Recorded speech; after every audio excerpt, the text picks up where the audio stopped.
Shalom, I'm Eddie Chumney of Hebraic Heritage Ministries, and we welcome you to this week's Focus Israel Report. In this week's report, we're going to look at the current situation regarding the Israeli-Palestinian peace process.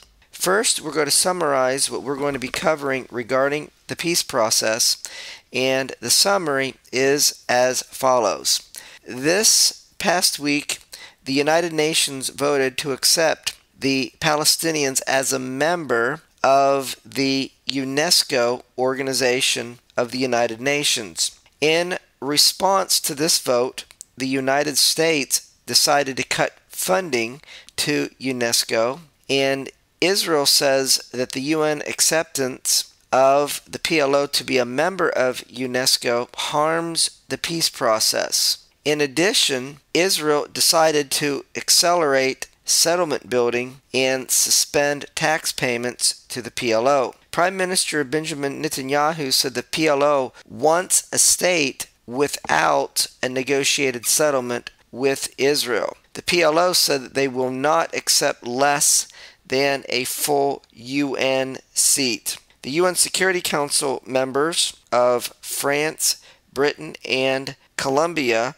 said that they would abstain in any potential vote for a Palestinian state, which could come as early as the middle of November. It appears that the PLO only has 8 of the required 9 votes that they would need in the Security Council for a vote on a PLO state. Bosnia is still undecided, and they could be the critical 9th vote that the Palestinians need. Finally, Israel is making military preparations to invade the Gaza as Hamas continues to send rockets into southern Israel. Let's look at these articles. First article, November the 1st, the headline reads, Palestinians have won entry to UNESCO, scoring a symbolic victory in their battle for full membership of the United Nations.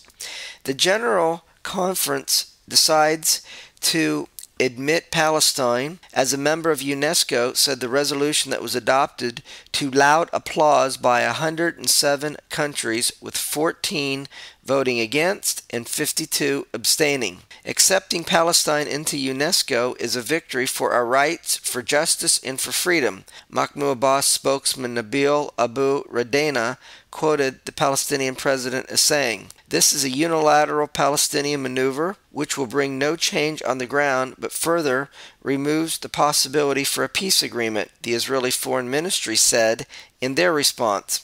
The U.S. spokesman Jay Carney said the move was premature and undermines the international community's shared goal of a comprehensive, just, and lasting peace in the Middle East. France, which had voiced serious doubts about the motion, in the end approved it, along with almost all Arab, African, Latin American, and Asian countries, including China and India. Israel, the United States, Australia, Canada, and Germany voted against, while Japan and Britain abstained.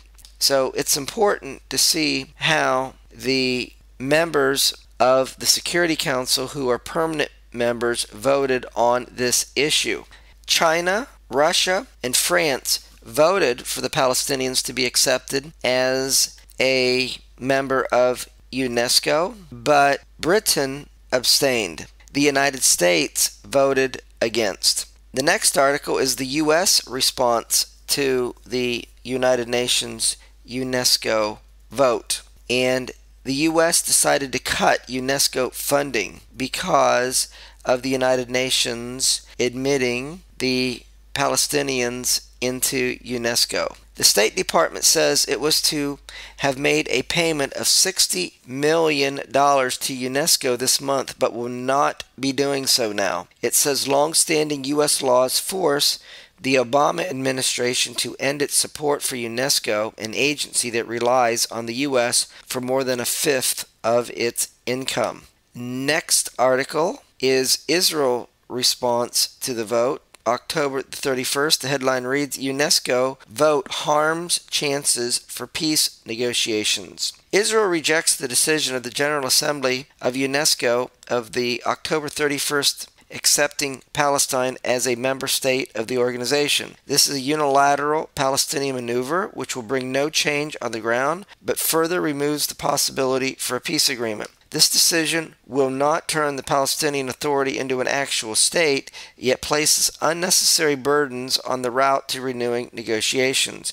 Israel believes the correct and only way to make progress in the diplomatic process with the Palestinians is through direct negotiations without preconditions. Consequently, Israel welcomed the quartet's declaration of September the 23rd and is ready to work on this basis. The Palestinian move at UNESCO, as with similar such steps with other UN bodies, is tantamount to rejection of the international community's effort to advance the peace process. Next article, November the 1st, from the British Guardian. The headline reads, Israel rushes settlement growth after UNESCO accepts the Palestinians. Israel is to expedite the construction of about 2,000 homes in Jewish settlements in the West Bank and East Jerusalem in response to the Palestinians' successful bid to join UNESCO. Israel also imposed a temporary halt on the transfer of tax revenues, which it collects on behalf of the Palestinian Authority, pending a final decision on whether to impose a long-term freeze. Israel collects about $630 million a year in value-added tax and custom revenues, which it passes on to the Palestinians. A meeting of 8 senior cabinet ministers agreed the punitive measures, which include a ban on UNESCO missions to Israel, on Tuesday following the symbolically significant vote at the United Nations Culture and Education Agency. The ministers are to reconvene to discuss further actions which may include revoking the special status of Palestinian ministers and senior officials, which allows them to pass through Israeli military checkpoints. In response, the Palestinians said the Israeli measures would speed up the destruction of the peace process. Nabil Abu Radani, spokesman for Palestinian President Mahmoud Abbas, described the decision to temporarily halt transfers of funds as inhuman. Next article, October the 31st, headline reads, Palestinians want statehood without a peace deal, says Israel Prime Minister Benjamin Netanyahu. Prime Minister Benjamin Netanyahu on Monday charged the Palestinian Authority of wanting to obtain statehood without signing a peace deal with Israel. Neither I nor any other responsible leader can agree to this, he told Parliament at the opening of its winter session. Netanyahu's comments came just hours after the United Nations cultural body UNESCO voted to admit Palestine. Netanyahu said that his government had attempted to enter into direct peace negotiations, but the Palestinians continued to refuse. The premier accused the Palestinians of preferring unilateral moves at the UN to sitting at the negotiation table. He repeated his call for a peace agreement that would include recognition of Israel as the homeland of the Jewish people, something the Palestinians reject, and guarantees of Israel's security. I say to President Abbas, I am not tough regarding peace, but regarding the security of Israel and its citizens, I will continue to be so. This is the supreme obligation and basic responsibility of the Prime Minister of Israel, Netanyahu said. Next article, November the 4th, headline reads, Palestinians will not accept less than a full United Nations seat. The Palestinians will not accept anything less than full UN membership and do not want an upgrade to an observer state in the world body, their foreign minister said on Thursday.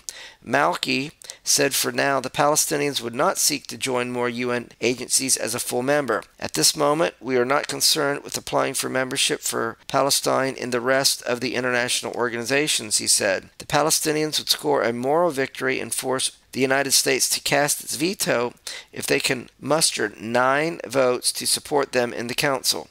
A council resolution needs 9 votes in favor and no votes in order to pass. Many UN diplomats believe the Palestinians would get only 8 votes. In a meeting of council ambassadors on Thursday to review the issue produced no surprises, envoys said. They said Russia, China, Brazil, India, Lebanon, and South Africa supported the Palestinians' efforts. The United States opposed it, and Britain, France, and Colombia said that they would abstain. if there was a vote. Gabon and Nigeria expect to support the Palestinians, and Germany and Portugal expect to abstain.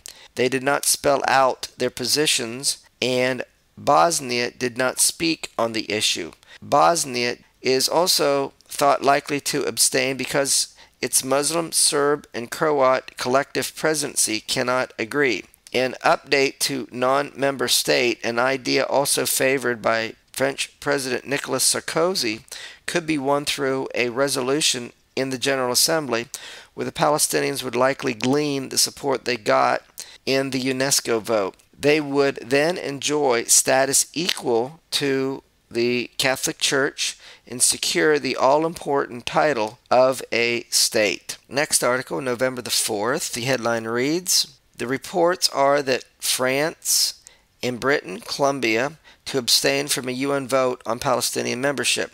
3 UN Security Council members, namely France, Britain, and Colombia, are planning to abstain from voting on a Palestinian bid for full UN membership," media reports cited unnamed UN diplomats on Friday.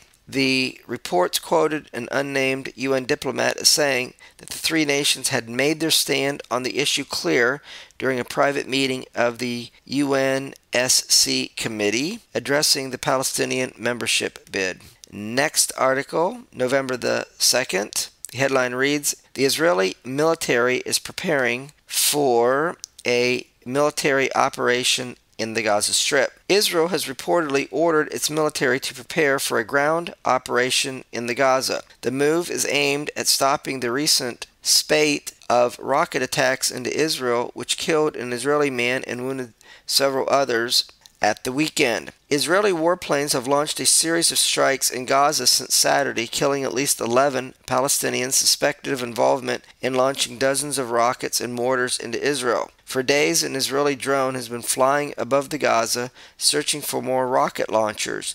Now, a military official says the government has authorized the army to take all necessary steps to stop the rocket fire, including a ground operation. The decision stops short of ordering tanks into the Gaza Strip. Next article, November the 4th, from Debka.com. The headline reads, "Hezbollah can fight Israel without aid from Iran or Syria." The Lebanese Hezbollah leader Hassan Nasrallah, while inspecting his fighting units in the last 2 weeks, has briefed commanders on updated operational plans for firing 10,000 rockets at Tel Aviv and Israel's Air Force and reserve mobilization bases in a surprise attack, Debka's military sources report. He assured the troops that Hezbollah is capable of fighting Israel without Iranian or Syrian help. In answer to questions, Nasrallah said the militia must be prepared to fight Israel without outside military assistance. "We don't know in what situation our war may find Iran. We do know Bashar Assad in Syria